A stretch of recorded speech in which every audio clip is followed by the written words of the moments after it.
Hey guys, I just finished a stream a while ago and realized that, if you want to watch the full stream, that's fine. But wanted to talk a little bit about what I'm doing in this particular animation study and why that's important and why I'm really excited about it. So, long story short, I've wanted to create some kind of either movie or animated TV show for a long time now. And of course, one of the problems with that is the amount of time it takes to animate. Now, my plan was and still is for right now to create a comic book that's in a 3D style and hopefully move on to a animation at some point when I have either enough money or enough resources to bring in the animators and other factors that are needed for that. But even with that, I expect to have a small studio even at that point, and so anything that can be done to speed up the animation is really invaluable. And I've made several attempts at this. I made even a decent attempt with a technique using physics simulations to help give some bounce and overlap and some jiggle to the characters so that they didn't feel so rigid, but nothing quite worked super well. Well, today I'm working with something that is not a new technology, and so it's not really that experimental. The concept's been around for a long time and has been proven, I believe, especially in the game industry where it proves invaluable, especially in a game industry setting. You need to be able to create animation really quickly. So the problem, typically speaking, with animation is that, select the skeleton here, is that we typically move one bone at a time. And you might be able to start realizing why animation typically takes so long. We especially for the arms, we typically rotate and change things, and then we got to do this for all of the bones. And you'll notice this is a simple character. To make things worse, we also traditionally, as animators, we use the graph editor, which has all these curves. These are position and rotation, sometimes scale over time. And we've got all these curves and all these points, and that's just for one of these bones. Each of these bones have their own curves and sets of points. And even though we don't have to edit every single point or curve, there's a lot of data to work with and think about in a way that's not intuitive. Now, we do have a few tools such as the inverse kinematics tool, and that can be useful. Typically, it's set up where you might have an arm and you move the hand and the rest of the arm follows, but of course that's only the arm. At least typically that's the way it's set up. The other typical option is, or other typical use would be the leg. So we might move a controller, which would move the foot, and this would help basically help control the leg in a way that we're not having to work with necessarily every single bone. But even then, we usually have to have what's called a pull target, which is the direction we want, in this case, the knee to point. And we might have to have an elbow target or a pull target for the elbow and the arms, and that's a simple setup. That's a simple rig.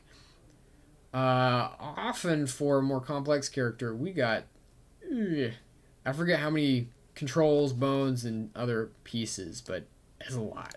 It's a lot. So we need a way to simplify this. Well, a technique that really is not all that new. It's I may have mentioned it's been in the game industry for a while.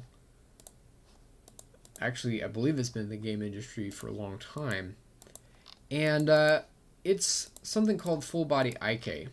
And due to the way that it works, it's not necessarily quite as simple, at least I haven't confirmed that it's necessarily quite as simple as setting up a long IK chain. It's a little bit, I believe, more complicated than that, especially if you want to have multiple targets pinned. So in this case, we have the feet are pinned, and I can grab the hand, and the entire body moves with it. Now, I can also do other types of techniques where I might grab the bones for the upper body, and you'll see again, the body moves with it. Or I might pin this left hand, and you can see it stays in place while the rest of the body moves. So this is a simple plugin for this. It's called FreeIK. I'm not sure that it's necessarily 100% full body IK, strictly speaking. I'm just checking my time here. Excuse the crazy mirroring on screen. But yeah, so I created a result with this, and again, you can see that all these bones are moving, and we're not necessarily having to move each one individually. And so I was able to create this half-second animation. Let me make sure. Okay. Hopefully that's showing up. It was earlier when I tested this. And let's see. Look at the animation. Rendered animation.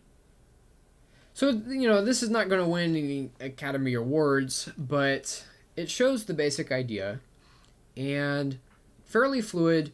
The thing I'm most excited about for this is that it was fast and natural and intuitive. Now, I'm still getting used to the tool and how to really control it. It's a little bit different workflow than a typical workflow. I've never been an advanced animator, but I have taken some advanced, well, I say advanced, some advanced courses for me, I guess I should say.